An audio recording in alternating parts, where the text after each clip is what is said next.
Hi everyone, welcome to my channel. Before we begin with today's topic, I would just like to give a short intro of myself and the channel since this is the first video here. My name is Petar. I'm working as a cybersecurity engineer for almost 6 years, and on this channel I'll be sharing my knowledge and opinions about topics like Bitcoin, cryptocurrencies in general, and cybersecurity. In today's video, we'll be talking about something called Bitcoin Mempool. Where does Bitcoin Mempool comes up in Bitcoin transaction lifecycle? And we will also do an overview of super useful web application called Mempool.space, which contains a lot of useful information when it comes to Bitcoin blockchain in general, transactions fees, some statistics and details about miners, about Lightning Network, and so on. So without any further ado, let's jump into the video. So first of all, what is Bitcoin Mempool?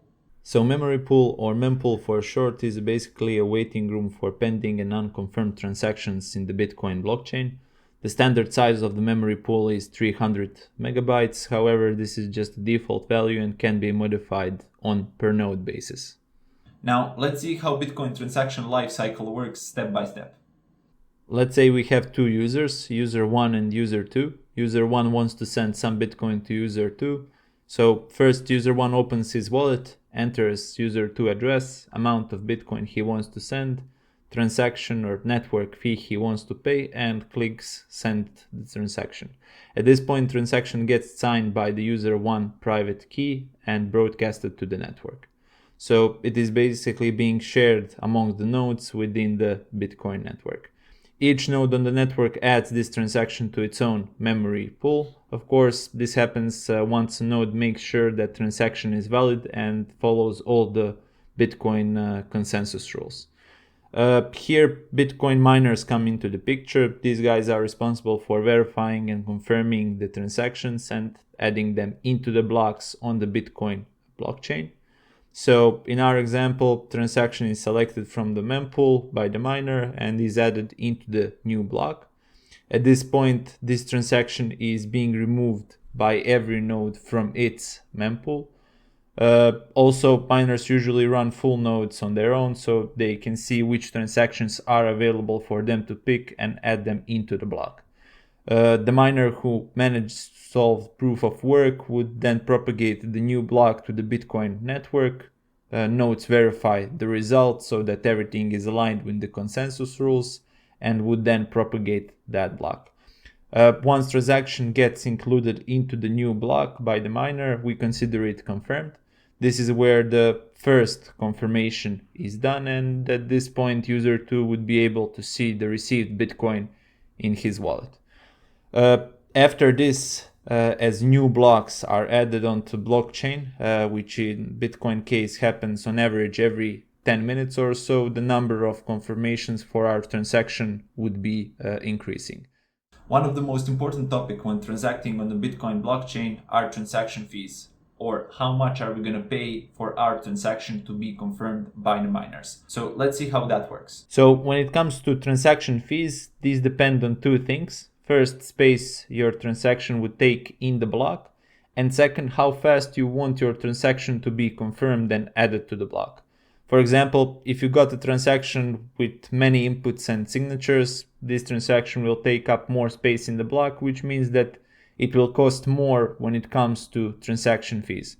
Also, current fee rate usually depends on the amount of transactions which are waiting in the mempool of the nodes to be confirmed, where as a result you have free market competition where there are different bids from different transactions.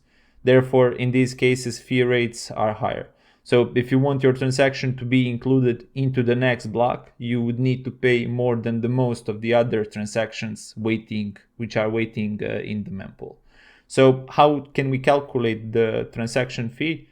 Formula is pretty simple. Amount of data your transaction takes in the block times fee rate. You decided to bid equals transaction fee. So let's say we have an example transaction which takes 100 virtual bytes and current fee rate median is around 50 satoshis per virtual byte.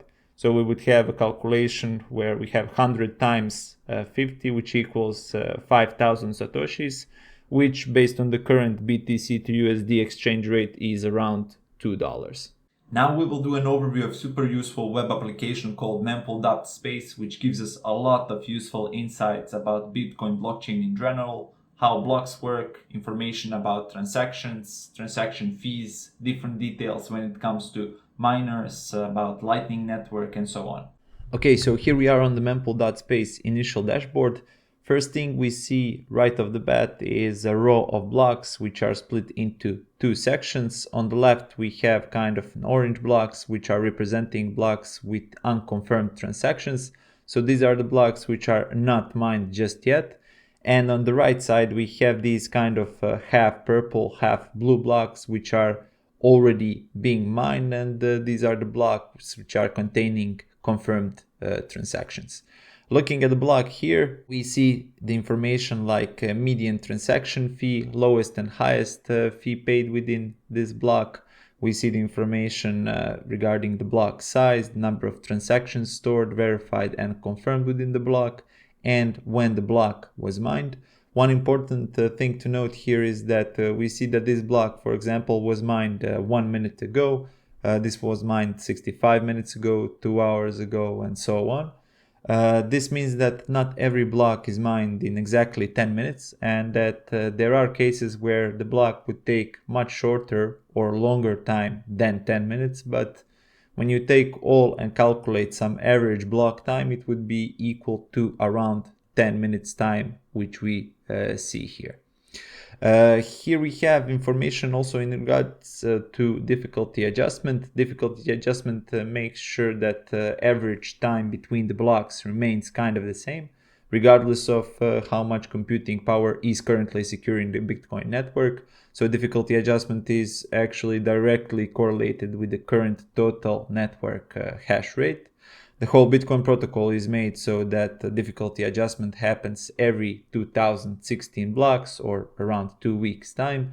Here we have the info about the current average block time, around 9.2 minutes in this case at the moment.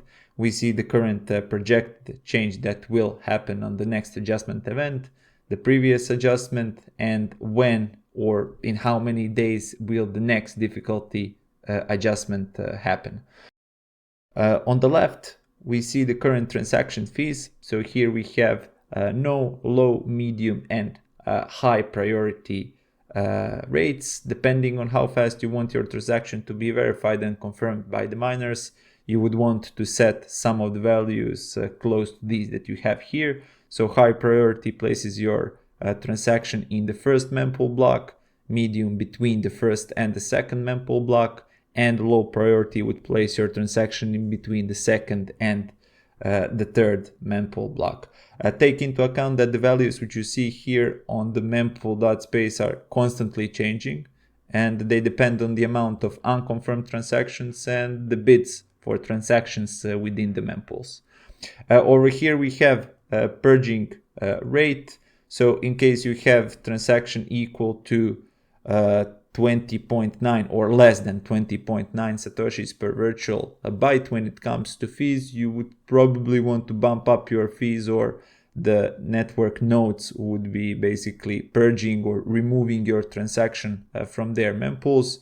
So I would suggest at least going with whatever is here in the low priority section up here. Here we have an incoming transactions chart, and one cool thing we can also see on this dashboard are the recent replacements with a feature called replace by fee, or RBF for short. So these are the cases where the sender is able to bump up or increase their fee in case they're waiting for the transaction to be confirmed for too long and want to speed up this process. For example, let's say this guy here, we have the information about transaction ID. We see that he initially paid 28 satoshis per virtual byte, and then he bumped up the fee to 36 satoshis per virtual byte. So he was probably waiting for too long and decided to increase the fee in order for his transaction to get confirmed faster. This is super useful feature which is not available within the old Bitcoin wallets that you have today. So when you're picking your Bitcoin wallet, I would recommend make sure that it supports replace by fee feature. On the right, we see some recent transactions which happened on the network, the information like transaction ID, the amount in BTC, amount in USD, and the fee paid relevant to that transactions. And now we will go into one of the blocks. So let's go into the last one, which is 827,878. Okay, so what kind of information we have within this block? First of all, in the very top, we have the block hash, the timestamp, block size, weight, health, fee span, so the lowest and the highest paid fee within this block, median fee, total fees, and subsidy plus fees. Subsidy plus fees are equal to basically current block reward, which is sitting at 6.25 Bitcoin, plus whatever the total fees amount is over here. In this case, the subsidy plus fees are equal to 6.64 Bitcoin. And in the very bottom, we have the information which miner mined this block. In this case, Mempool, which is one of the largest Bitcoin mining pools today. If we go down in the very top, always the first transaction will be the Coinbase newly generated coins one, where we see that this amount of Bitcoin here is equal to the subsidy plus fees, so the block reward plus the total fees paid within the transactions within this block. Let's do analysis of this transaction here. So what kind of information do we have? In the very top, we have the transaction ID, which is unique for all of the transactions. In the right, we have information, how many confirmations does this specific transaction has.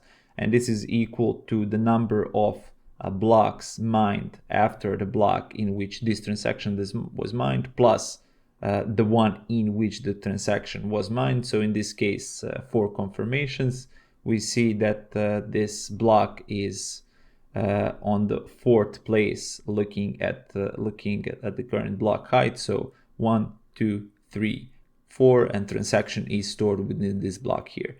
Here we have the timestamp for this specific transaction, the features used or available within this transaction. So none of the very popular ones like SegWit, Taproot, or RBF were used or available. On the right, we have the fees. We see that the guy actually overpaid quite a lot in this case by 6 times, comparing to the median fee rate available on the Mempool at that moment. So he was probably in a rush for his transaction to be confirmed as soon as possible. Going down, we have a nice flow chart which shows us the inputs and the outputs of the transaction. We see that one of those outputs is the network fee. The output 1 is a large chunk of Bitcoin going to this address here. And the third output is a small part, or 0.009 Bitcoin, going to the address starting with 35E. Going down, we have information in regards to addresses for inputs and outputs. So the inputs are the addresses from which Bitcoin is sent, and the outputs are the addresses to which Bitcoin is sent. In this case, if you take a look at it, we see that in total on this address we had around 1.21 Bitcoin. Around 0.009 was sent to this address here, which is actually a different address, and the remainder, or 1.2 Bitcoin, was actually returned to the original address. This is due to something called UTXOs and how Bitcoin UTXOs are functioning. Again, UTXOs are the topic for itself, so I'll be probably talking about UTXOs in some of the other videos. If we go down, we have the details in regards to this transaction. So the information in regards to the transaction size, virtual size, adjusted V size, weight, version, and so on. Going into the mining tab, over here we're able to see information related to reward statistics. So miners reward, average block reward, average transaction fee. Under that, we have pretty cool chart which shows size of different mining pools. We see that 4 largest ones at this point of time are Foundry USA, Mempool, F2 Pool, and via BTC. Looking to the right, we see some information again regarding difficulty adjustment. We see how many blocks are remaining until the next adjustment, which is about to happen in 4 days. Here is the adjustment estimate, previous adjustment, and On the far right, we see information about the next halving event, which is to happen in around 12,000 blocks or 12 weeks time. Under that, we have a nice chart which shows Bitcoin hash rate. Historically, if you look at the hash rate chart, it's constantly going up, meaning that we have more and more computing power securing the Bitcoin network, which is of course great, first of all, for the security of the network itself, and then for anyone who decided to get some Bitcoin, since this is one of the fundamental parameters which is of the utmost importance for the Bitcoin's success in the long run. Below that, we have information about which pool mined last few blocks and the reward amounts, while on the right we can see information when exactly and at which block height last difficulty adjustment happened and what was the relevant change. If you look at the last 6 records, we see that we kind of had an upward trend, plus 3.55, almost 7, 1.6%, and the last adjustment was a bit of a correction by around 4% to the downside. If you go to the graphs tab, here you're able to see a lot of useful statistics when it comes to pools ranking, pools dominance, hash rate and difficulty, block fee rates, block fees, rewards, and so on. So this is a perfect place for anyone who likes numbers and a lot of statistical information on different topics when it comes to Bitcoin blockchain. That would be some short overview of Mempool.space. As you could see, this is a perfect place for understanding some of the basics when it comes to Bitcoin blockchain, its transactions, fees, as well as getting insights into some really cool statistics related to the network. However, this is an open source project led and maintained by just a few guys, so consider supporting the platform by becoming either a community or an enterprise sponsor. Okay, that would be all for today's video. Thanks for watching. I hope you learned something new. If you did, please drop a like, share and subscribe, and see you in the next video.